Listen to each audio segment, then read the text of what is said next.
자, 오늘 함께 읽은 사무엘하 7장 1절에서 9절까지 말씀을 통해서 다윗에게 주신 계시는 물음표이라는 제목으로 은혜를 나누고자 합니다.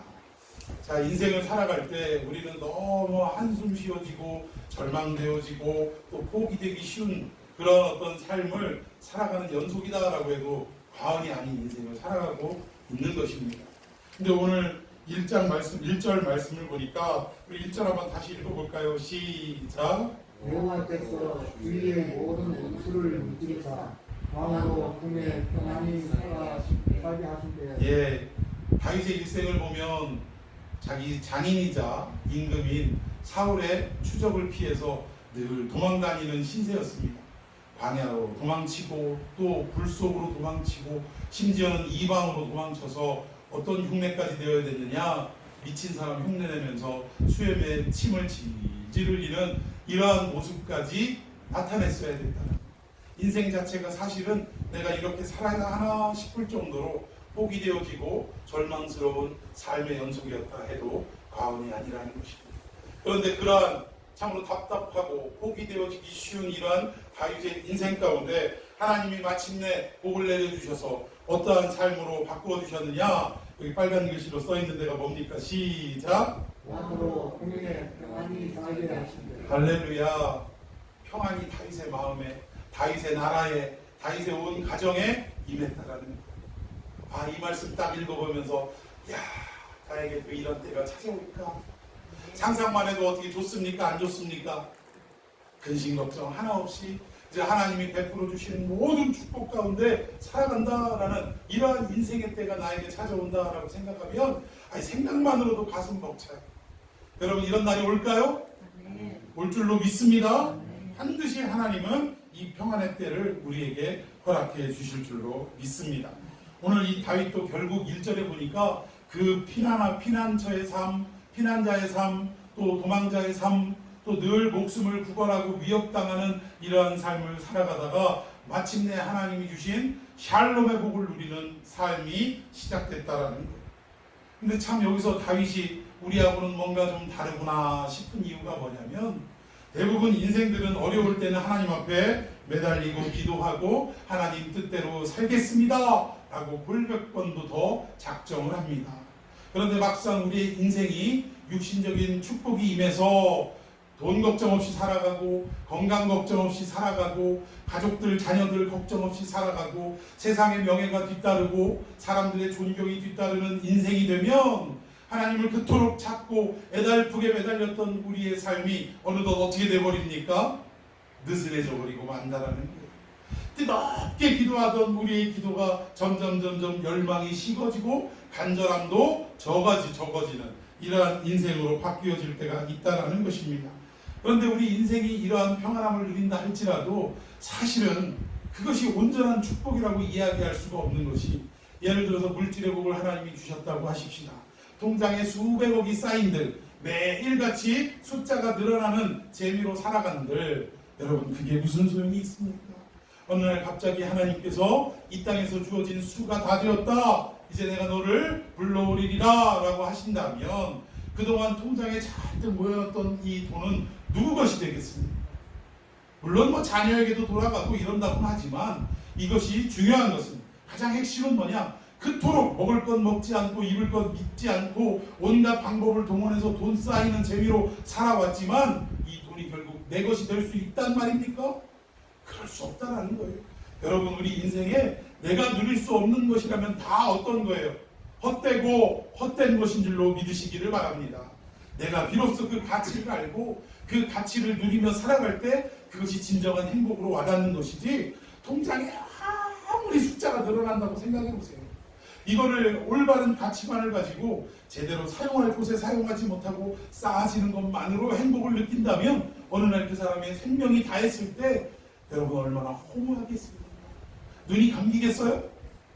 이 땅의 모든 행복의 그 중심이 통장에 있는데 그 통장을 가지고 갈 수 없고 내려놓고 가야 되니 여러분 그 인생이 눈이 감기겠습니까? 눈을 못 감는 거예요. 그거 두고 가자니 어떻게 가?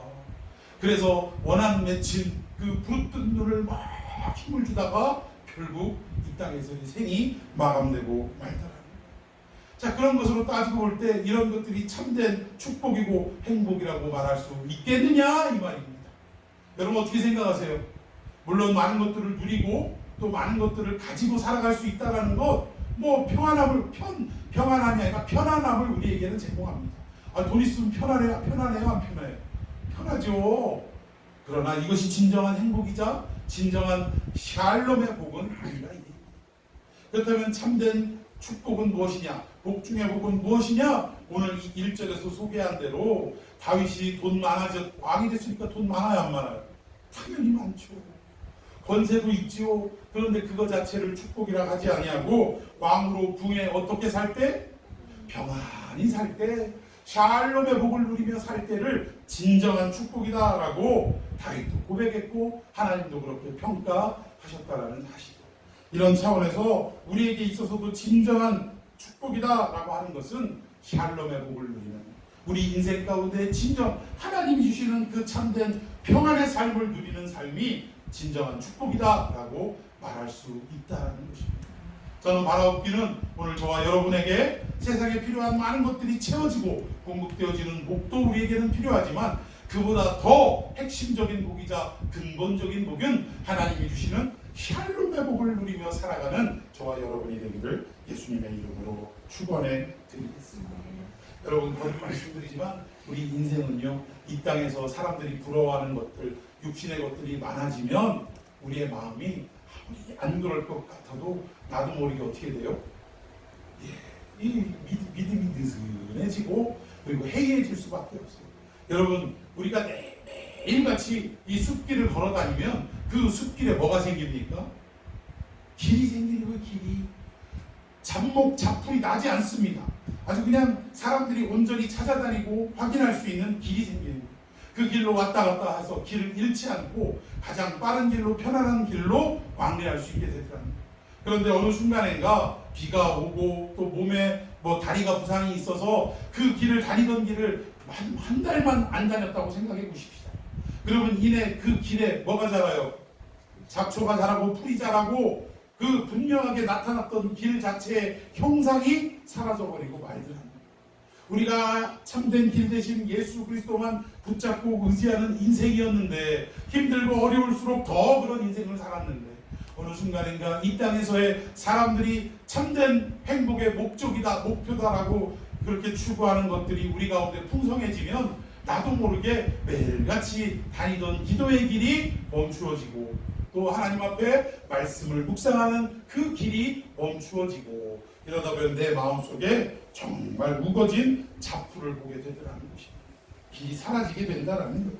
그러니까 돈 많고 평안할 때는 오히려 사람들이 이상한 생각, 쓸데없는 생각, 죄 짓는 생각만 하게 되는데 오늘 이 다윗은요, 이상하게도 우리와 같은 생각을 하지 아니하고 하나님이 보실 때 참 기특한 생각, 우리가 볼 때 야, 저 사람 참 믿음 좋다라고 평가할 수 있는 그런 생각을 했다라는 것입니다. 자, 우리 2절과 3절을 다 같이 읽어봅시다. 시작. 왕이 선지자 나단에게 이르되 보시오라, 나는 백향목 궁에 살거늘 하나님의 교회는 시간 가운데에 있도다.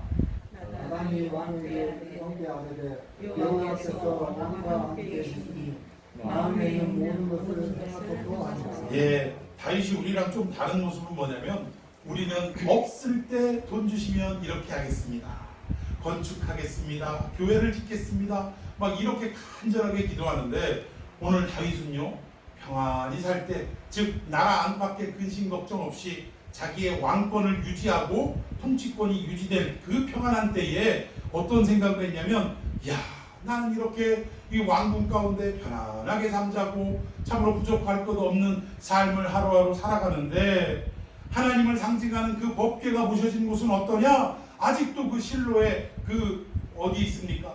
그 성막 가운데 어떻게 보면 지금 수십 년이 지난, 아니 수백 년이 지난 이 성막이 온전히 지금 보존이 됐겠습니까? 여기저기 헤어지고 어떻게 됐겠어요? 떨어질 때는 떨어지고 누더기가 된 이러한 상황 아니겠어요? 근데 이 하나님의 궤가 이러한 곳에 모셔져 있다는 것을 가슴 아파했다. 오늘 이 시대로 따지자면 야 나는 뭐 요즘은 뭐 30평 아파트는 큰 것도 아니라며요. 와 나는 70평 아파트, 뭐 어떤 데는 뭐 100평 넘는 아파트, 뭐 어디 저기 잠실에 있는 어떤 큰 고급 아파트는 최고급이 300평이래요. 300평. 도대체 그 300평에서 몇 식구가 사는지 나는 궁금한데, 아무튼 나는 그런 멋지고 화려한 곳에 사는데, 하나님의 교회는 지금 길바닥에 저 광야 풀떼기 잔뜩한 이러한 곳에 방치되어 있듯이 모셔져 있는 이러한 현실을 볼 때 마음이 아프다 안 아프다? 마음이 아프다라는 고백을 하는 거예요. 여러분, 저는 뭐 이것이 정답은 아닙니다만 우리의 하나님을 향한 마음이 이랬으면 좋겠어요. 우리가 어렵고 힘들 때 무엇을 달라고 하나님 앞에 요구할 때 주시면 제가 그 어떤 것보다도 좋은 것으로 하나님 앞에 다시 환원해 드리겠습니다 라는 기도입니다. 오히려 우리가 잘되고 참으로 부족할 것 없는 삶을 누릴 때, 그때 오히려 우리가 잘 사는 삶을 바라보면서 하나님 앞에 내가 이렇게 잘 살아도 되는 것인가, 또는 하나님의 집은, 내가 섬기는 교회는 이러한 형편 속에 있는데 나만 잘 먹고 잘 산다고 내 마음이 편하겠는가, 이렇게 오히려 안타까워하는 마음, 하나님을 향해 이것 자체가 죄스러운 마음으로 여러분들 다 가지고 살아가기를 예수님의 이름으로 축원해 드리겠습니다. 이게 다윗이 어떻게 보면 칭찬받을 부분 중에 하나라는 것입니다. 그런데 이런 기특한 고백을 다 가슴속에 품고 있다가 선지자 나단에게 이 얘기를 했더니, 이 나단 선지자도 오늘로 말하자면 목사 아니겠습니까? 이 목사가 성도가 고백하는, 뭐 집사님, 뭐 장로님이 고백하는 소리를 딱 듣고 나서 아유, 듣고 보니까 참 기특해요, 안 기특해요? 기특하죠. 세상에 그냥 자기 평안하게 누리고 잘 먹고 잘 사는 것으로 하나님 감사합니다 하면서 신앙생활 하는 사람들도 허다한데, 오히려 자기는 이렇게 누리고 사는데 하나님의 집은 이렇게 어떻게 보면 빈궁한 삶 속에 살아가는 이러한 모습이 안타깝고 가슴 아프고 이렇다고 고백을 하고, 오히려 내가 하나님을 위하여 집을 짓겠습니다 라는 이러한 고백을 할 때 정말 기특하지 않을 수 없는 것입니다.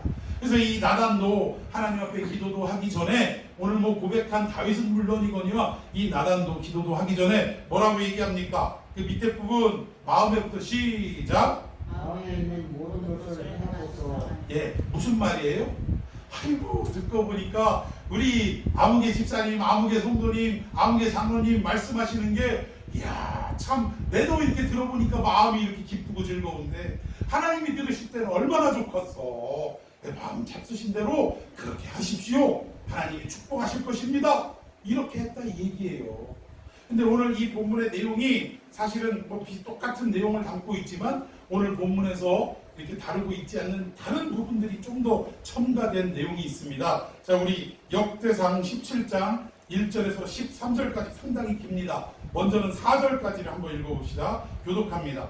다윗이 그의 궁전에 거주할 때 다윗이 선지자 나단에게 이르되 나는 백향목궁에 거주하거늘 여호와의 언약궤는 휘장 아래에 있도다. 2절. 나단이 다윗에게 이르되 하나님이 왕과 함께 계시니 마음에 있는 자를 모두 행하소서. 그 밤에 하나님의 말씀이 나단에게 임하여 이르시되 가서 내 종 다윗에게 말하기를 여호와의 말씀이 너는 내가 거할 집을 건축하지 말라. 예, 여기 뭐 아까 얘기한 내용과 똑같은 내용입니다. 근데 여기서 우리가 좀 짚고 넘어가야 될 것이 뭐냐면, 이게 참 누가 봐도 기특해요. 누가 봐도 이게 하자 잡을 내용이 없는 대화입니다. 나도 저렇게 했으면 좋겠다고 오히려 본받고 싶어하는 내용임에 틀림이 없습니다. 그런데 성경이 말씀하는 그 메시지는 뭐냐? 여기에 하자가 있다 이 얘기예요. 이렇게 기특한 대화를 나누고 하는데, 이렇게 기특한 생각을 하는 사람들이 실수가 어디에서 나오냐? 이 믿음이 좋다라고 평가받는 사람들 사이에서 이런 기특한 신앙적인 오류가 나오더라 이 얘기예요.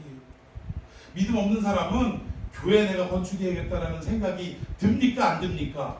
안 들어요. 오히려 믿음이 깊다, 신앙이 있다라고 평가받는, 특별히 어떤 지도자급에 있는 리더십에 있는 이런 분들이 이러한 잘못된 신앙적 오류를 범할 때가 있다라는 것입니다. 무슨 말이냐? 그럼 교회 건축한다는 것이 다 잘못됐다 이 얘기냐? 그 말이 아니에요. 이 생각을 하는 어떤 근본적인 자세에서부터 하나님은 뭔가 문제가 있다라고 여기시더라는 것입니다. 자, 중요한 것은 하나님이 인간을 향한 구원의 계획이 펼쳐가는 것이 중요합니까? 아니면 우리 인간이 하나님 앞에 어떠한 기특한 생각을 해서 하나님의 구원의 계획과 상관없이 하나님을 기쁘시게 하는 우리의 어떤 행동이 더 중요합니까? 뭐가 더 중요해요? 하나님의 구원이 더 중요한 것입니다. 일찌감치 창세전에 우리 인간이 어떻게 범죄해서 타락하고 그 인간을 어떻게 구원해내야 할 것을 하나님은 이미 예비하셨어요? 안 예비하셨어요? 다 예비하셨어요. 그래서 하나님의 모든 구원의 역사를 뭐라고 하냐? 구속사라고 얘기하는 것입니다. 하나님은 이 구원의 역사를 이미 다 예비하시고 이미 다 계획해 두셨다 이 얘기. 그런데 이 구원의 계획에 있어서 중간중간에 우리 인간들이 은혜 받고 축복받고 하나님께 감사해서 이 하나님의 구원의 역사와는 전혀 상관없는 자기의 신앙적 발로로 하나님 앞에 무언가를 해드리고자 하는 그러한 고백들이 있습니까? 없습니까? 있다 이 얘기예요.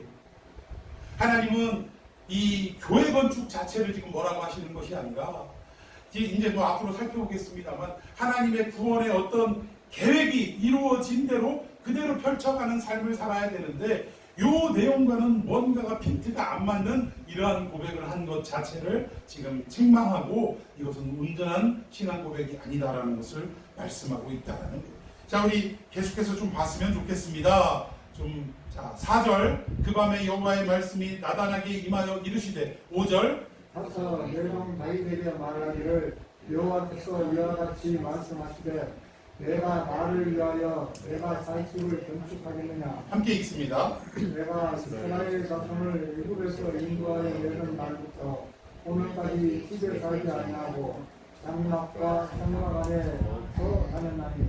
네, 이게 무슨 말이냐면 다시 본문으로 돌아가서 4절부터 6절까지 읽었습니다만 여호와의 말씀이 이제 처음에 나단은 뭐라고 그랬어요? 왕이 마음 먹은 대로 하소서. 세상에 그 성전 건축하겠다는데 얼마나 기쁘지 아니한가 이렇게 하고 집으로 돌아갔는데 그때 하나님이 나단에게 나타나셔서 다시 말씀을 하신 거예요. 말씀의 내용인즉 너 다시 다윗에게 가서 이렇게 전해라 라고 말씀을 그 입에 심어주시는데 네가 여기서 내가가 누구예요? 다윗을 말하는 거예요. 내가 나를 위하여 하나님을 위하여 그러니까 다윗아 네가 나를 위하여 내가 살 집을 건축한다고 네가 성전을 건축한다고 라고 다시 반문을 하시면서 6절에 뭐라고 하시냐면 당신은 여태까지 어떻게 살았다라는 걸 말씀하냐 오늘날까지 집에 살지 아니하고 여기서 집은 어떠한 인간이 지은 손으로 지은 건축물 속에 살지 아니하고 그리고 어디에서 다녔대요? 장막과 성막 안에서 다녔다. 이 말은 장막은 인간의 손으로 지은 거 아닌가요? 성막은 아닌가요? 라고 말씀할 수 있지만 여기서는 보이는 건축물을 말하는 것이 아니라 장막과 성막은 누구를 상징하냐? 이스라엘 공동체를 상징하는 거예요.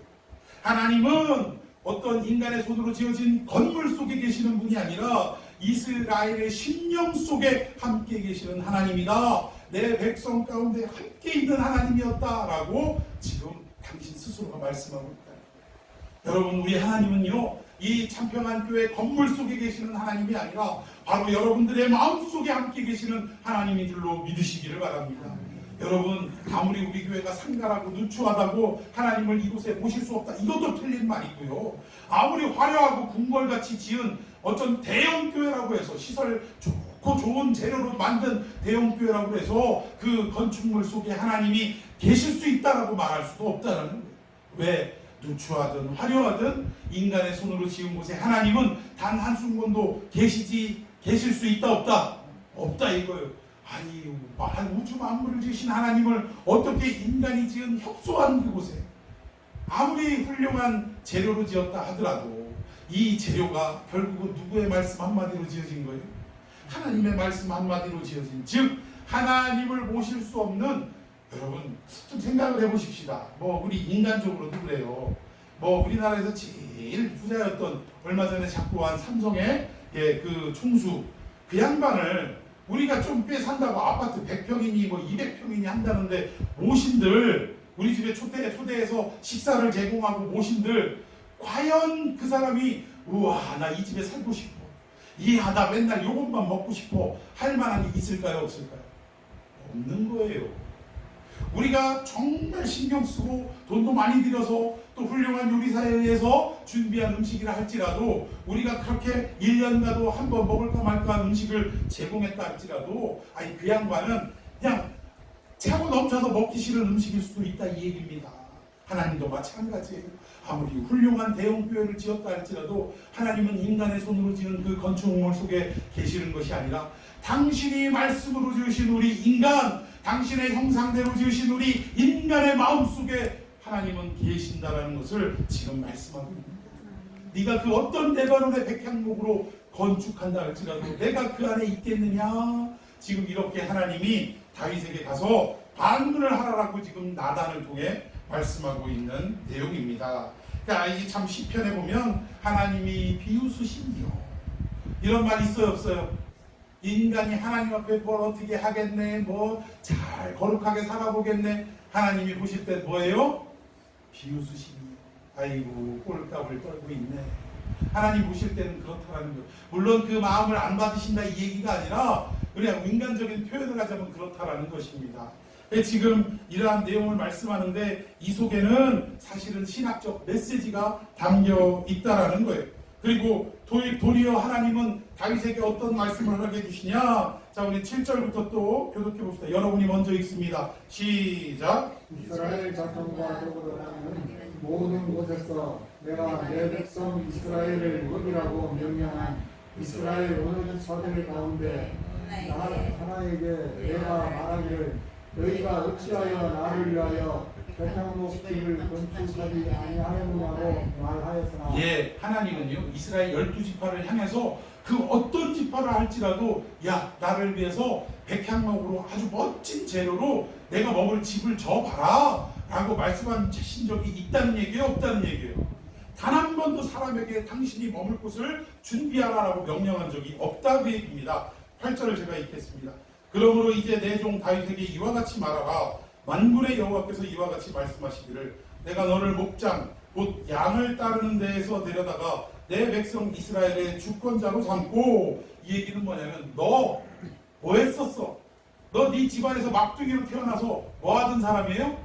양이나 치던 누구도 알아주지 않는 그러한 무명의 사람인데 그런 너를 누가 데려다가 하나님이 데려다가 이스라엘의 주권자 왕으로 삼아주셨다 이 얘기. 이걸 한 이가 네가 아니라 네가 잘나서가 아니라 내가 그렇게 만들어 줬다라고 말씀하십니다. 자 9절 시작.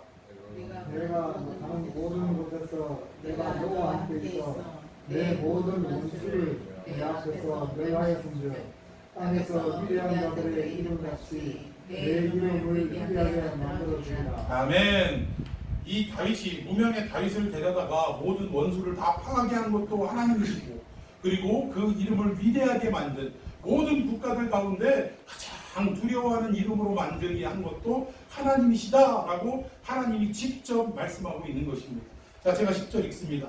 내가 또 내 백성 이스라엘을 위하여 한 곳을 정하여 그를 심고 그를 거주하게 하고 다시 옮기지 못하게 하며 악한 종류로 전과 같이 그들을 해하지 못하게 하여 11절 전에 내가 사사에게 명령하여 내 백성 이스라엘을 다스리던 때와 같이 하게 하고 너를 모든 원수에게서 벗어나 편히 쉬게 하리라. 여호와가 또 내게 이르노니 여호와가 너를 위하여 집을 짓고 예, 여기 하나님께서 어떤 특별한 말씀을 하십니다. 지금 다윗이 하나님을 위하여 집을 짓겠다라고 지금 신앙적인 어떤 고백적 차원으로 말씀을 했는데 이 말씀을 듣고 나단에게 다시 빠꾸 턴 해가지고 돌아가서 너 다윗에게 이렇게 얘기해 하고 전언을 주시는데 그 마지막 부분이 뭐예요? 하나님을 위해 집을 짓겠다는 다윗을 향해 지금 여호와가 누구를 위하여? 너를 위하여. 여기 너는 누구예요? 다윗을 위하여 뭐를 지어주신대요? 집을 지어주신다. 네가 나를 위해 집을 짓겠느냐? 야 웃긴다 야. 아니야. 네가 나를 위해 집 짓을 게 아니라 도리어 내가 너를 위하여 집을 지어줄 것이다 라고 하나님이 말씀하셨다라는 거예요. 자 12절 시작. 내 수완이 가서 내 성들과 함께 이룰 때 내가 내 몸에서 내 씨를 내 뒤에 세워 그의 나라를 견고하게 하리라. 예, 그는 내 이름을 위하여 집을 건축할 것이요 나는 그의 나라 왕위를 영원히 견고하게 하리라. 아멘. 이 말씀 통해서 우리는 다윗은 손에 피가 많아가지고 하나님의 집을 못 짓게 했고 그 누구를 짓게 하셨다라고 지금 이 말씀을 근거로 이야기합니까? 누가 짓겠다라는 거예요? 내 몸에서 날 씨가 이 집을 건축하는데 이게 누구예요? 솔로몬이라라고 우리는 이야기를 합니다. 뭐 틀린 얘기는 아니에요. 이 솔로몬이 과연 집을 짓는데 그 약속대로 분명히 다윗의 몸에서 태어난 솔로몬이 성전을 건축했습니다. 그런데 그 성전 건축, 하나님이 약속하신 집은 어떤 집이었어요? 내 이름을 위하여 집을 건축할 것이요 나는 그의 나라 왕위를 어떻게 견고하게 하신다고요? 영원히 견고하게 하신대요. 솔로몬이 물론 다윗이 죽고 나서 그 성전을 건축했습니다만 그 성전이 영원했습니까? 영원했어요? 결국 그 성전은 어떻게 됐습니까? 바벨론 포로기에 또 무너졌고 불탔고 또 더 가서 결국 헤롯 시대에 예수님 당시에 성전이 46년째 화려하게 지어졌지만 결국 어떻게 됐습니까? AD 70년에 로마의 티투스 그 장군에 의해서 돌 위에 돌 하나도 남지 않도록 어떻게 됐어요? 무너져 버리고 말았어요. 아니 영원히 세워진다는 그 집이 무너졌습니다. 그리고 심지어 그의 나라 왕위가 견고하게 되는데 영원히 견고한다라고 말씀하셨는데 여러분 그 다음 세대 솔로몬에 의해서 나라가 견고해지긴 했어요. 다윗에 이어서. 그런데 어떻게 됐습니까? 몇 세대가 아니라 그 바로 다음 세대의 나라가 둘로 쪼개지고 말았다라는 거예요. 아니 영원히 견고하게 하시겠다는 하나님의 약속은 어디 갔냐 이 얘기입니다. 그러니까 오늘 하나님이 도리어 다윗 너를 위하여 내가 집을 지어주겠고 그리고 내 왕위가 견고하게 하겠다. 그것도 영원히 견고하게 하겠다라는 이 말씀은 솔로몬을 통해 왕궁을 짓고 또 성전을 건축하겠다 이 의미가 아니라는 거예요. 그리고 그 나라가 영영이 장구하리라 영원토록 견고하리라 말씀하신 약속도 솔로몬을 향하여 하신 말씀도 아니라 역사가 그걸 증명하고 있지 않습니까? 그런데 왜 솔로몬이 성전을 지었냐? 이 솔로몬의 별명이 뭐예요? 또 다른 이름이 있습니다. 여디디야라는 이름이 있어요. 여디디야라는 말의 뜻이 뭐예요? 사랑하는 아들이라는 뜻입니다. 여러분 성경에 하나님께서 사랑하는 아들이라 일컫는 분이 딱 한 분 계세요. 누굽니까? 예수님이에요. 요단강에서 세례받고 올라오실 때에 하늘문이 열리고 성령이 비둘기같이 임재하시면서 하늘로부터 소리가 났어요. 뭐라고 했습니까? 이는 내 사랑하는 아들이요 내 기뻐하는 자라. 할렐루야. 하나님이 여디디야야 라고 평가하시는 분은 솔로몬이 역사적으로 한 사람이 있었고 그리고 그 솔로몬의 여디디야라는 이름을 왜 짓게 되었냐 이게 예표하는 거예요. 상징하는 거라는 거예요. 결국 누구를 상징하는 거예요? 하나님으로부터 사랑함을 입은 예수 그리스도를 상징하기 위해 솔로몬이라는 사람을 지금 꺼내서 예표로 세워두셨다는 것입니다. 그러니까 결국 솔로몬은 뭐예요? 누구의 상징이다? 예수님의 상징이자 예수님의 예표인 줄로 믿으시기를 바랍니다. 그럼 결국 이 하나님의 약속, 내가 너를 위하여 집을 지어주겠다라는 약속은 솔로몬의, 그러니까 다윗의 육신적인 어떤 그런 왕위 계승을 위해서 그 왕위가 견고할 것이다 라는 그 얘기가 아니라 결국 그 왕국은 무너지고 말았습니다. 실패해버리고 말았습니다. 그러나 결국 하나님은 영원토록 견고하게 세워질 그 왕국을 말씀하시는데 이것이 결국 무엇을 나타내느냐? 다윗의 육신의 혈통을 통해 결국 누가 오신다는 걸 말씀하는 거예요? 영원히 그 나라를 세우고 흔들리지 않는 왕국의 그 왕중의 왕이 되실 예수 그리스도 메시아를 지금 나타내기 위해서 하나님께서 지금 신학적인 메시지를 주고 계신다라는 것입니다. 여기에 나오는 다윗의 시는 누구를 말하냐? 솔로몬을 일컫는 육신적인 모습도 숨어 있지만 진정한 뜻은 뭐예요? 솔로몬을 통해 예표하고 있는 하나님의 아들, 하나님의 기뻐하시는 아들 예수 그리스도 우리 메시아가 결국 너를 통하여 올 것을 말씀하고 있다. 이게 하나님의 계시인 줄로 믿으시기를 바랍니다. 참 멋진 하나님이 아닐 수가 없어요. 13절 다시 한번 읽어봅시다. 시작. 그는 내 이름을 위하여 집을 건축할 것이요 하나님 그의 나라 왕위를 영원히 견고하게 하리라. 예, 그는 여기서 그는 뭐예요? 예수님, 그렇죠. 예수님이죠. 다윗을 통해서 오기로 한 내 시를 얘기하는 거예요. 다윗의 시를 얘기하는데 그 시는 내 이름 하나님의 이름을 위하여 집을 건축한다 라고 했는데, 여러분 우리 예수님 여러분 신약에 이 땅에 오셔서 어떻게 표현됐어요? 건축자들의 버린 모퉁이 돌이 되신 분이에요. 예수님은 믿습니까? 그 모퉁이 돌을 기초로 해서 결국 건축이 이루어집니까? 안 이루어집니까? 교회가 이루어진다 이 얘기입니다. 우리의 머리가 되시는 예수님을 중심으로 우리는 그 머리를 연하여 이루어지는 교회인 줄로 믿으시기를 바랍니다. 그러니까 우리 성도들 간에 각기 형편이 다르고 생활 습관이 다르고 그 성격도 다 다른 사람끼리 이 한 곳에 모인 거예요. 그러다 보면 생각이 다르고 또 감정적 표현도 다르고, 그래 안 그래요? 살아가는 스타일도 다르고 다 다릅니다. 언제 한번 어떤 부잣집 장로님이 저한테 고민을 한번 털어놓으신 적이 있어요. 그게 뭐냐면, 그래도 내가 사회적으로는 사장이기도 하고 돈도 있고 그리고 교회에서도 장로라고 이렇게 되는데, 그 택시 기사 하는 어떤 집사님이 계시는데 나이는 비슷해요. 근데 이분이 와가지고 자꾸 맘먹으려고 하더라 이거야. 막 신앙적인 어떤 그런 침묵 속에 자꾸 맘먹으려고 하고 뭔가 편하게 얘기하려고 그런 거 있잖아요. 사회적으로는 뭐 직장에 말단직에 있는 사람과 또 높은 중직에 있는 사람들하고 대화할 때 허심탄회하게 대화가 가능합니까? 불가능합니까? 불가능하죠. 항상 어려워가지고 하고 싶은 말 다 못하고 조심스럽게 이야기하고 말수도 줄이고 이러지 않습니까? 근데 이것이 이 자기의 어떤 실생활에서 이루어지다가 교회 안에서 그리스도 안에서 형제요 자매다 해서 오냐 했더니 나중에는 맘먹으려고 한다 이렇게 오해를 하시더라고요. 나하고 동급으로 놀려고 한다. 이거 어떻게 해야 돼? 내가 저걸 받아야 되나 말아야 되나 고민이 된다고 한번 털어놓더라고요. 그러니까 저하고 그만큼 가까우니까 이런 얘기도 할 수 있는 건데, 그 얘기를 듣고 웃으면서 그랬어요. 장로님, 교회 안에서 고하가 어디 있습니까? 높고 낮음이 어디 있습니까? 주 안에서 다 우리는 하나이고 예수님을 머리로 두고 이렇게 연해져서 합심해서 교회를 이루어가야 될 사람입니다. 아이, 내가 내 오른쪽 팔뚝이 아유 참 더럽고 떼꾸장물 꼈다고 더럽다고 아유 내가 이거 같이 이 오른팔하고 놀아야 돼? 라고 하는 몸은 없지 않습니까? 가서 더러운 거 씻어주고 깨끗하게 해서 뭐 이렇게 온 몸이 건강을 유지할 수 있도록 위생을 유지할 수 있도록 하는 몸은 있지만, 아이 그렇게 오른팔 더럽다고 이렇게 오른팔을 왕따 시키는 사람은 없지 않습니까? 라고 얘기했더니 심정으로는 동의가 가는데 마음이 어쨌든 뭐 이렇게 직접 대화를 해보면 그게 잘 안 되더라 라고 얘기를 하시더라고요.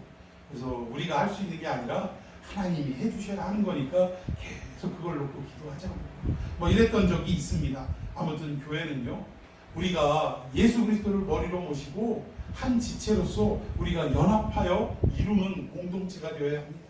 그러니까 교회 안에서 때로는 맞지 않고 답답하고 또 그냥 화가 확 치솟아 오르는 대상들도 있지만, 그러나 우리는 결국은 뭐예요? 어디 저기 당에서 자꾸 원팀 하더라고요. 그러니까 우리 교회 안에서 우리 교회가 진짜 원팀입니다. 믿습니까? 우리는 우리 성도들끼리 진짜 원팀이에요. 허물이 있고 좀 부족한 부분이 있어도 어떻게 해요? 아니 우리 손이 좀 자꾸 어디 가서 도둑질한다고 해서 오른손목 끊어낼 거예요? 어떻게 할 거예요? 자꾸 교육을 통해서 마음을 다잡먹게 하고 오른손이 자꾸 엉뚱하게 가려면 어떻게 왼손이 가서 이렇게 붙들고 좀 마사지도 좀 해주고 다른 생각 나게도 좀 해주고 이래야 될 거 아니겠습니까? 이러한 교회를 건축물을 이루어가는, 하나님이 만드신 집을 이루어가는 저와 여러분이 되기를 예수님의 이름으로 축원해 드리겠습니다. 자, 우리 14절 읽어봅시다. 시작. 나는 그에게 아버지가 되고 그는 내게 아들이 되리니 그가 만일 죄를 범하면 내가 사람의 뇌와 인생의 채찍으로 징계하리라. 아멘. 결국은 하나를 이루기 위하여 하나님이 지으신 그 집을 온전히 이루어가기 위하여 때로는 허물 많고 죄 많은 우리들이 결국 아까 자꾸 오른손이 죄 짓는 것처럼 우리 교회 공동체 안에서 우리도 죄를 지을 때가 있습니까? 없습니까? 하나님의 참된 성도로서 거룩하게 살아가야 되는데 오히려 얼룩진 삶을 살아갈 때가 얼마나 많냐 이게. 그때마다 우리 하나님은 사람의 매와 인생의 채찍으로 우리를 징계하셔서 고치시고 때로는 어르시고 달래셔서 우리의 생각을 바꾸시고 하나님의 끊임없는 설득 가운데 우리를 거룩한 길로 인도하시는 분인 줄로 믿으시기를 바랍니다. 자, 여기에 징계한다라는 말이 있는데 히브리서에도 참 아들이 아니면 징계하지 않는데요. 징계가 없으면 아유 대놓고 얘기하시더라고요. 사생자요 참 아들이 아니니라. 여러분 우리에게 징계가 있는 것이 좋아요? 싫어요? 싫지요. 그러나 원리를 알고 보니까 우리에게 징계가 없다면 우리가 싫어하는 좀 안 만났으면 좋은 하나님의 징계가 없다면 우리는 뭐라는 거예요? 사생자고 하나님의 참 아들이 아니라. 우리는 거룩해지려고 애쓰지만 순간순간 죄로 얼룩질 수밖에 없는 연약한 인간이에요. 그때마다 하나님이 말씀을 통하여 예수 그리스도의 십자가 복음을 통하여 우리에게 때로는 경책하시고 때로는 위로해 주시고 때로는 달래주셔서 우리를 다시금 그 죄의 길에서 돌이키게 하시는데 그 방법이 사람이 매를 때리는 것, 자식에게 채찍을 때리는 이런 징계의 방법으로 우리를 고쳐 나가시더라는 사실. 여기에 징계하다라는 말이 파이데이안이라고 하는데 무슨 뜻이에요? 자녀 만들다라는 뜻입니다. 여러분 우리는 어떤 죄의 대가로 형벌, 퍼니쉬라고 합니까? 형벌로 하나님 앞에 징계받는 것이 아니라 어떤 것으로 자녀를 만들기 위해 징계를 받는다는 거예요. 학교 가다가 학교 안 가고 그 문방구 앞에서 오락실에 그냥 눈 들이밀고 쪼그리고 앉아가지고 막 오락하고 있는 거 우리 부모님이 딱 현장에서 체포하면 이거 집에 데리고 와서 회초리 때려요 안 때려요? 회초리 때립니다. 혼을 냅니다. 이유는 뭐예요? 형벌이에요? 너 학교 안 간 죄다 때리는 거예요? 아니요. 너 언제 인간 될래? 사람답게 살래? 네가 공부하는 이유가 뭐냐? 사람답게 살려고 공부하는 거 아니냐? 사람답게 살려고 사람 만들려고 자식 만들려고 혼을 내키고 회초리를 때린다라는 거. 여러분 동의하십니까? 하나님도 우리를 그렇게 만들어 가시더라는 것입니다. 자 15절 시작. 내가 내 앞에서 물러나지 않은 사울에게서 내 은총을 빼앗은 것처럼 그에게서 빼앗는 말이라. 예, 사울은 다윗하고 똑같이 죄를 졌습니까? 안 졌습니까? 죄를 졌어요. 아니 어찌 보면 사울의 죄가 큽니까? 다윗의 죄가 큽니까? 도덕과 윤리로 따지고 보면 오히려 다윗의 죄가 더 크다는 거예요. 사울은 다윗에 비하면 이빨도 안 난 사람이에요. 그런데 하나님은 다윗은 버리시고 사울은 버리시고 다윗은 어떻게 하셨어요? 용서하고 그를 마침내 메시아가 오실 통로로 삼아 주셨다라는 사실입니다. 여러분 이것이 무슨 말이냐? 사울은 하나님의 구원의 계획 속에 있다 없다? 없었다 이 얘기예요. 그러나 다윗은 하나님의 구원의 계획 속에 있는 사람이기에 그가 더 큰 죄를 지었다 할지라도 그를 때로는 채찍을 치고 때로는 매를 대서라도 어떻게 하시겠다는 온전한 길로 회복시켜서 결국 하나님이 구원하시기로 작정한 그 구원의 길로 다윗을 사용하시겠다라고 말씀하는 내용입니다. 여러분 마태복음 1장 1절에 아브라함과 다윗의 자손 예수 그리스도의 계보라라는 말씀으로 신약이 시작이 됩니다. 이때 아브라함과 누구의 자손? 다윗의 자손. 하나님은 이미 인간을 어떻게 구원하실지를 아브라함의 혈통을 통해 다윗의 혈통을 통해 구원하실 메시아를 이 땅에 보내실 것을 이미 준비하셨다는 거예요. 그 하나님의 계획을 이루기 위해 지금 다윗이 더 큰 죄를 지었을지라도 그를 용서하시고 고치시고 회복시켜서 이 하나님의 구원 계획대로 이루어갈 수 있도록 역사해 주셨다는 것입니다. 여러분 마태복음 1장에 나오는 예수 그리스도의 족보를 한번 살펴봅시다. 원래 유태인들의 족보에는 여자가 등재가 됩니까 안 됩니까? 안 돼요. 여자는 그때 당시에 죄송한 말씀입니다만 온전한 사람으로 취급받지 못했고 오히려 재산 목록 중에 하나로 그렇게 취급받던 시대.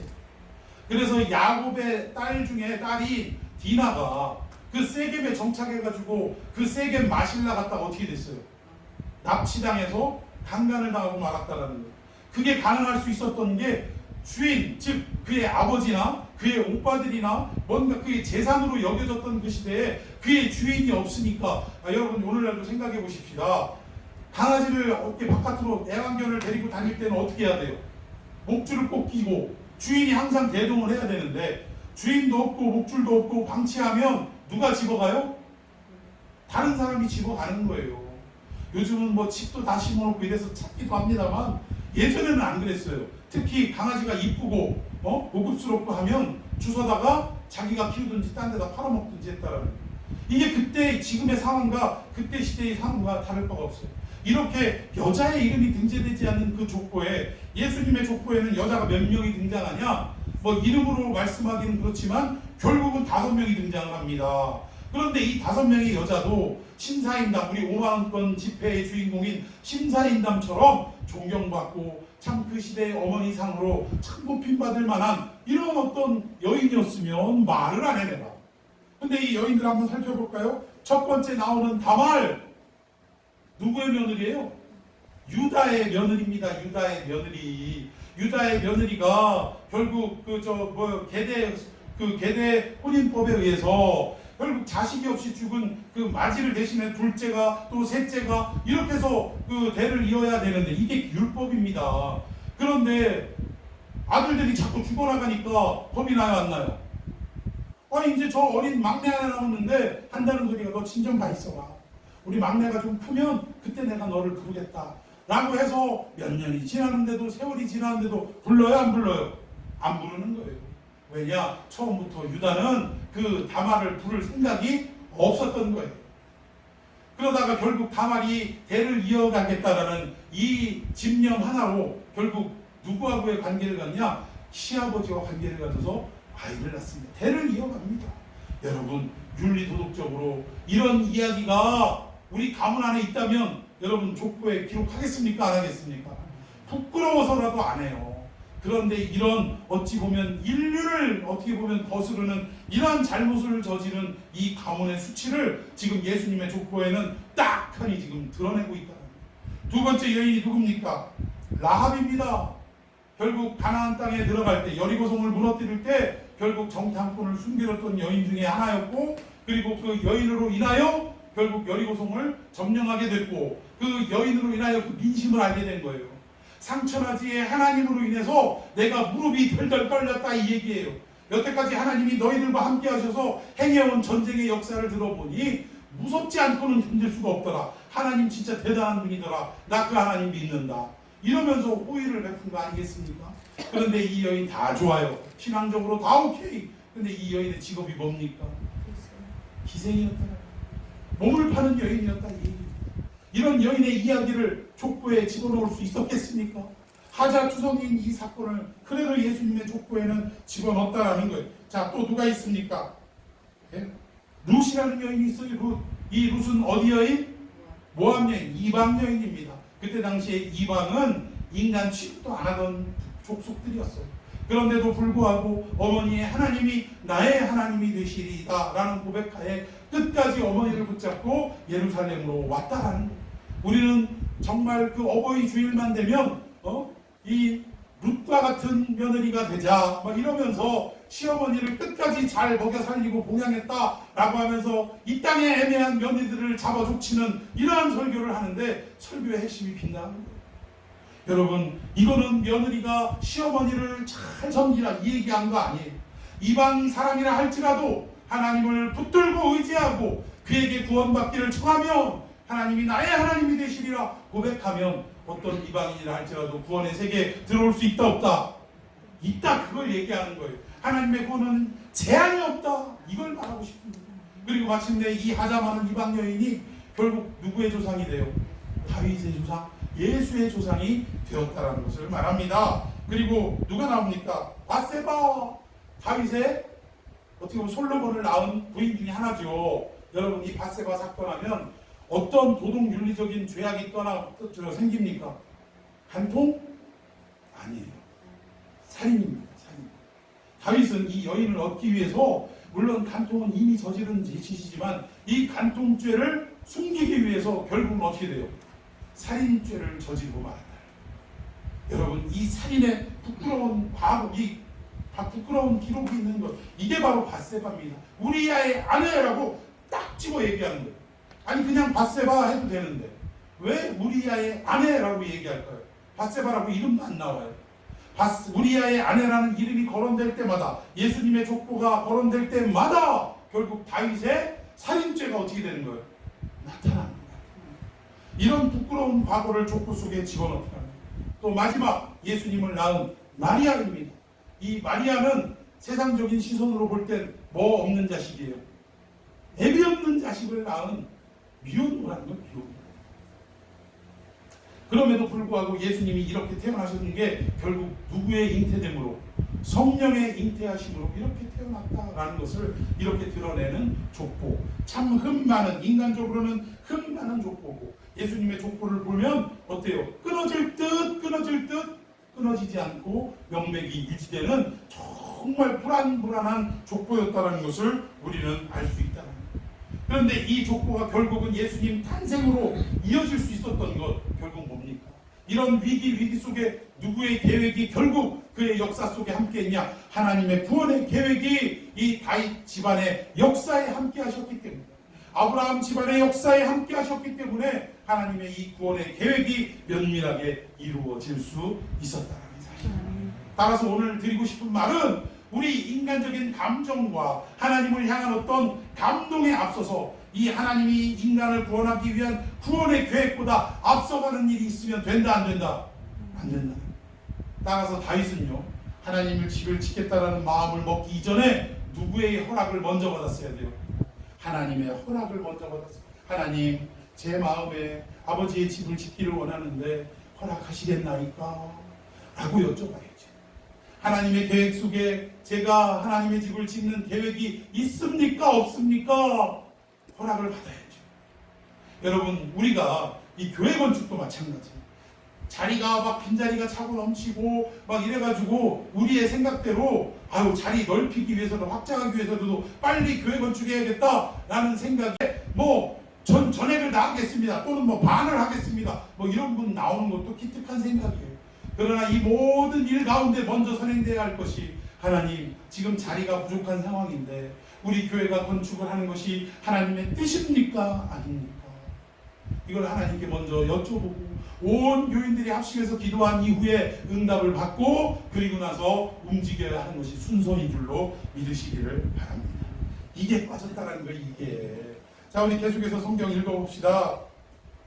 자, 14절부터 나는 그에게 아버지가 되고 그는 내게 아들이 되리니 그가 만일 죄를 범하면 내가 사람의 매와 인생의 채찍으로 징계하려니와. 15절 내가 내 앞에서 물러나게 한 사울에게서 내 은총을 빼앗은 것처럼 그에게서 빼앗지는 아니하리라. 내 집과 내 나라가 내 앞에서 영원히 보존되고 내 왕위가 영원히 견고하리라 하셨다 하라. 17절 나만이 이 모든 말씀들과 이 모든 계시대로 다윗에게 말하니라. 아멘.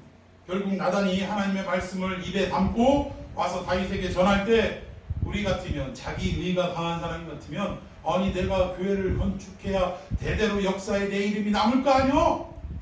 이걸 왜 못하게 하는 거야? 이걸 하나님이 집 짓겠다는데 그걸 싫어할 리가 있어? 당신 계시 잘못 받은 거 아니야? 라고 따질 수 있어요, 없어요? 아니 어느 날 목사님한테 가서, 목사님, 제가 정말 마음에 감동이 와서 그러는데요, 저 우리 상가 하나 제가 헌물하겠습니다, 봉헌하겠습니다, 이렇게 딱 얘기하는데 목사님이 아이고 할렐루야 하면서 막 받아들이지 않고 갑자기, 집사님, 하나님께 기도해 봤더니 아직 우리가 이전하는 게 하나님의 뜻이 아니랍니다. 마음은 감사하나 나중으로 미루십시다 라고 딱 거절을 하면 기분 나빠요, 안 나빠요? 이 교회를 딱 받아가지고 지어야, 아니면 매입을 해야 교회 모든 성도들이 누구누구와 이름을 연호하겠어요? 그 건축한 사람 이름을 연호하는 거지. 대표기도 할 때마다 아무개 얼마 있으면 장로 뽑는다는데 내가 거기에 들어가 안 들어가? 당연히 들어가지. 이것 때문에 화를 내기도 하고 이러는데, 결국 이건 뭐예요? 자기 의로 했기 때문에 이러한 반응이 나올 수밖에 없다라는 것입니다. 그런데 다윗은요, 하나님의 계시를 받은 나단의 이야기를 전해 듣고 어떻게 했어요? 자기의 계획을 단번에 어떻게 합니까? 내려놓았다는 거예요. 이것이 내가 하나님을 위해 집을 지을 수 있는 게 아니구나. 도리어 하나님께서 나를 위하여 이 구속자 예수 그리스도 메시아를 보내기 위해 나의 집안을 견고케 하시겠구나. 이 말씀을 듣고 자기가 하나님을 위해 집 짓겠다는 생각 자체가 교만임을 알고 내려놓았다라는 사실입니다. 자, 우리 18절 읽어봅시다. 시작. 다윗왕이 여호와 앞에 내가 앉아서 이르되 주 여호와여 나는 누구이오며 내 집은 무엇이기에 나를 여기까지 이르게 하셨나이까. 아멘. 여러분, 어마어마한 다윗의 신앙 고백입니다. 여기에 다윗왕이 여호와 앞에 들어가 앉아서라고 했는데, 앉았다, 하나님 앞에 앉았다라는 건 뭘 얘기해요? 기도했다 이 얘기입니다. 비로소 그 하나님의 나단을 통한 계시를 듣고서야 그 계시를 깨닫고 감화 감동이 돼서 하나님 앞에 앉아 기도하기 시작했다.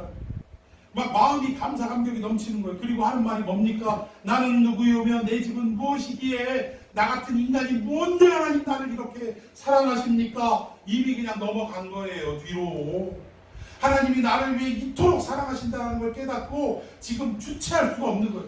나 같은 게 뭔데 하나님 나를 이렇게 사랑하시고 나를 통해 구원자를 보내주신다는 게 웬 말씀입니까? 여러분 생각해 보세요. 지금 여러분들의 족보를 통하여 몇 대 오면 다시 오면 그렇게 오시지도 않지만 예를 들자면 오해하지 마시기 바랍니다. 여러분의 가문을 통해서 메시아가 온다라고 하는 걸 깨달았다고 생각해 봅시다. 여러분 뒤로 넘어가요, 안 넘어가요? 금식을 아무리 해도 배가 고프지 않을 거예요. 나 같은 게 뭔데 이 죄 많은 우리 인생을 통해 메시아를 보내시겠다니 아마 여러분들은 감사 감격에 넘쳐서 아마 제명에 살지 모르겠어요.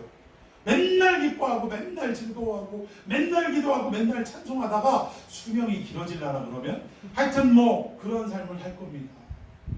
이 약속 하나를 깨닫고 나서 다윗은 하나님 앞에 엎드려 기도하고 나 같은 게 뭔데 나를 이토록 사랑하십니까? 라고 그 언약을 붙드는 인생으로 바뀌었다.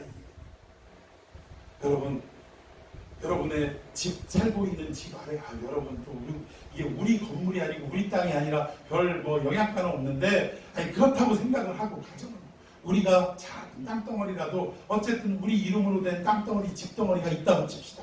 그런데 어느 날 하나님이 계시하셨습니다. 네가 사는 그 땅 아래에 뭐가 있어요? 유전이 숨어져 있다. 이거를 딱 하나님이 계시로 알려주시면 여러분 밥 안 먹어도 배불러 안 배불러? 지금 당장은 이게 파헤칠 때가 아니지만 하나님이 이미 너에게 그 유전을 그 땅 밑에 딱 감춰두시고 복을 내리셨다라는 이 언약의 계시를 듣는 순간 우리는 그 언약 붙들고 나가서 아무리 누가 우리를 한 대 줘박아도 웃어요 안 웃어요? 그냥 유전 숨어있는 것만 생각하면 남들이 나한테 너 미쳤냐? 하고 욕을 해도 그냥 나 미쳤나 봐 하면서 웃어 안 웃어?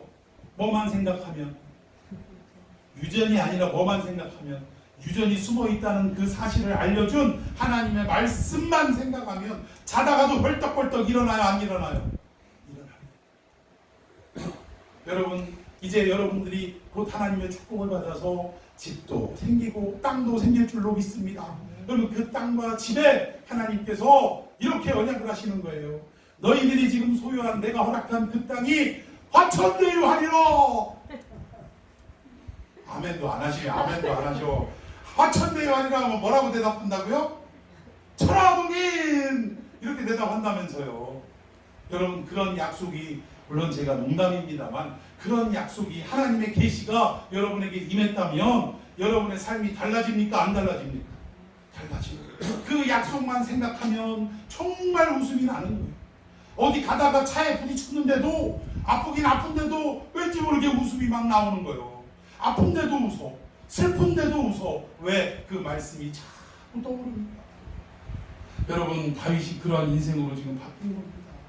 하나님 앞에 들어가 앉아서 기도하는 거예요. 기도하면서 생각하기를 하나님 나 같은 게 뭔데 나를 통해 지금 메시아를 보내주시고 이 메시아를 통하여 영원한 집을 세우시고 그 왕권이 대대로 무너지지 않는 견고한 왕국이 되게 하시겠다는 것입니까? 할렐루야 감사합니다. 이 언약만 생각하면 자다가도 벌떡벌떡 일어나는 그러한 모습으로 지금 다윗이 바뀌었다. 하나님 앞에 나는 궁궐 같은 집에 사는데 하나님의 교회는 저기 거지 발사계 같은 헝겊 속에 있는데 이걸 어떡하냐? 하나님의 계획 묻지도 않고 그냥 하나님이 이렇게 하면 좋으시겠지? 라는 생각대로 행동하려고 했던 이 다윗이 내 생각과 내 행동이 먼저가 아니라 인간을 향한 하나님의 구원의 계획이 먼저이구나. 이것을 깨닫고 그 구원의 계획이 자신을 통하여 이루어진다는 사실을 알고 나서 지금 하나님 앞에 엎드려 이건 집이 문제가 아니요, 성전 우리가 짓는 이 벽돌 건축이 문제가 아니요, 하나님이 우리를 구원하시기 위해 영원히 무너지지 않을 집을 우리에게 허락해 주시겠대. 이 언약을 붙들고 살아가는 인생으로 바뀌었다 이 얘기입니다. 여러분, 이런 언약이, 이런 계시가 여러분에게도 임하기를 축원해 드리겠습니다. 자, 우리 14절 다시 한번 읽어볼까요? 19절부터 읽어봅시다. 시작. 주 여호와여, 주께서 이것을 오히려 적게 해주시고 또 종의 집에 있을 먼 장래의 일까지도 말씀하셨나이다.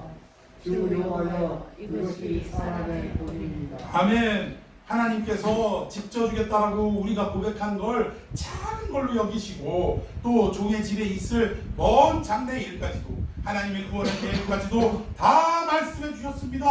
이것으로 지금 하나님 앞에 감사의 고백을 하고 있는 내용입니다. 20절 시작. 주 여호와는 주의 종을 아시오니 다윗이 다시 주의 무슨 말씀을 하오리까. 21절. 주의 말씀으로 말미암아 주의 뜻대로 이 모든 큰 일을 행하사 주의 종에게 알게 하셨나이다. 아멘. 하나님의 모든 계시, 하나님의 구원의 계획을 다 알게 된 다윗이 얼마나 지금 기뻐하는지.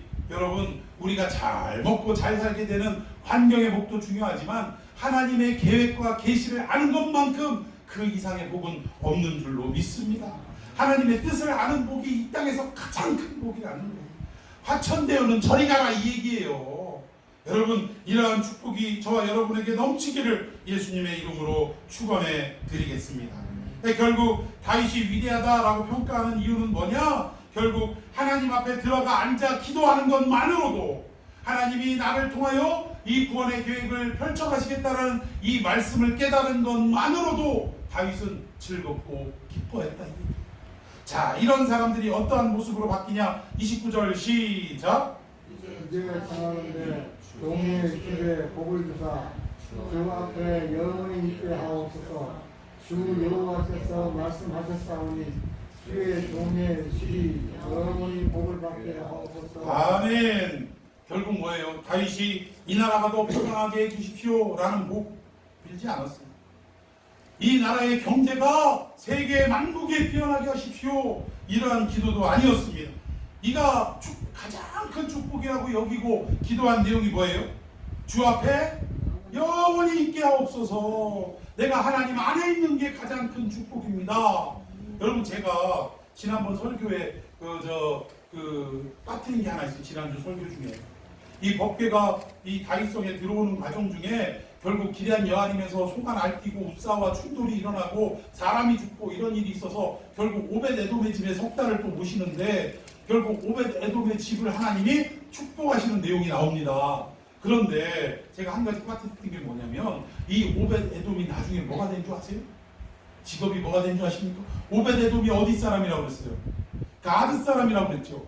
이방 블레셋 사람인데 이 사람이 여호와의 법궤를 석 달 동안 잘 말씀 따라 보셨을 때 복을 받았다고 했어요. 오벳에돔뿐만 아니라 그 집안 모두가 복을 받았다. 근데 훗날 오벳에돔이 뭐하는 사람으로 그 직업이 바뀐 줄 아십니까? 성전 문지기가 되었어요. 제가 이걸 빠뜨렸어요. 어디에 있든지 하나님의 집에 있는 것이 좋사오니, 여러분, 다윗이요 궁궐에서보다 성전 문지기로 한 달을 사는 것이 더 좋사오니, 이 고백한 게 누구를 롤 모델로 삼았다? 오벳에돔을 롤 모델로 삼고 시편에서 고백을 했던 거예요. 여러분, 다윗은요 이제 드디어 깨달은 거예요.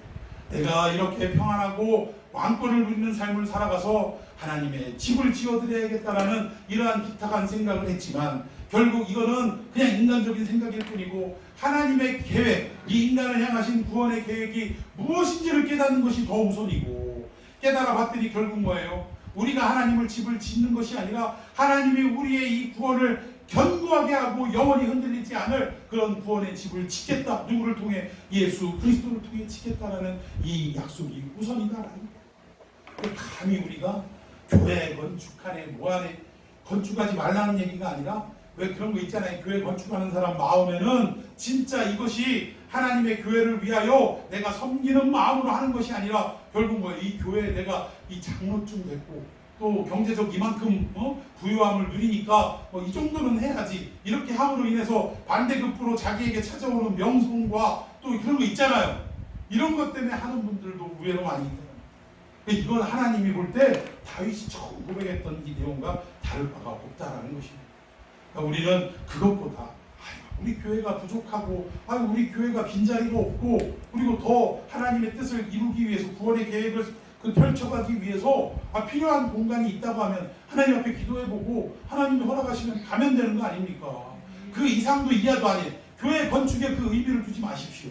어떤 목사님은요, 일평생에 내가 교회 건축을 무슨 역사적 사명을 띠고 이걸 해야 된다라는 분이 있는데, 여러분 교회 건축은요 말 그대로 이 땅의 건물 건축입니다. 교회 건축이라고 하지 마세요. 교회는 이런 건물이 교회가 아닙니다. 성도들이 모인 공동체가 교회인 거예요. 예배당 건축이에요. 예배당 건축.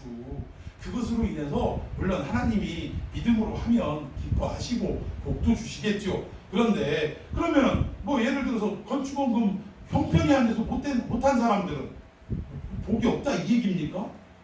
말도 안 되는 소리를 하고 있어요. 이런 거 아닙니다. 그냥 우리의 필요에 의해서 하나님의 허락하심 속에 우리는 건물을 지을 뿐이라는 거예요. 믿습니까? 그러면 그런 사람들이 이렇게 큰 소리 칠 일이 있어요? 오히려 성전 건축을 위해, 교회 건축을 위해 매일같이 여기에 나와 새벽부터 밤을 새도록 철야하면서 기도하시는, 눈물 뿌려 기도하는 분들이 있는데, 돈 있는 사람은 그 기도 시간에 바쁘니까 나와요? 못 나와요? 못 나오니까 나는 죄송한데 여러분의 기도에 발끝도 못 따라가니 이것만으로도 여러분들과 좀 동등한 복을 누릴 수 있게 해달라고 그렇게 좀 기도해 주십시오. 미안한 마음으로 헌금해야 되는 거예요. 여러분 이게 교회의 원리입니다. 착각하지 마세요. 이 성전에서 눈물 뿌려 목숨 걸고 기도했던 분들이 더 위대한 거지, 이거 돈 몇 푼 딱 한다고 하나님이 그런 분 아니라니까요. 금도 내 것이고 은도 내 것이라는 분이 하나님이신데, 여러분 화천대유로 1조 원 가까운 이런 이득을 남겼다는데, 1조 원이 넘는 이득을 남겼다는데, 여러분 1조 원을 하나님 앞에 헌금한다고 천국의 특별 자리가 보장되겠습니까? 아니라는 거예요. 아무리 적은 헌금이지만 온 마음을 다하고 믿음을 다하여 하나님의 것임을 인정하는 행위로 하나님께 올려드리면 하나님은 그것을 가장 크게 여기십니다. 여러분 이 원리를 잘 생각하고, 우리의 평생 소원은 뭐냐? 우리의 꿈을 이루는 것이 아니라 하나님의 구원의 계획에 우리가 도구가 되어서 사용되어지는 것.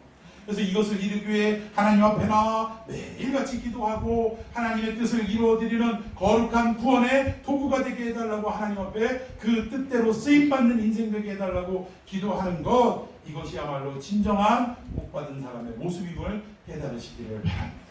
그래서 이런 이 시대에 깨달은 다윗의 모습이 되기를 소망하며 함께 기도했으면 좋겠습니다.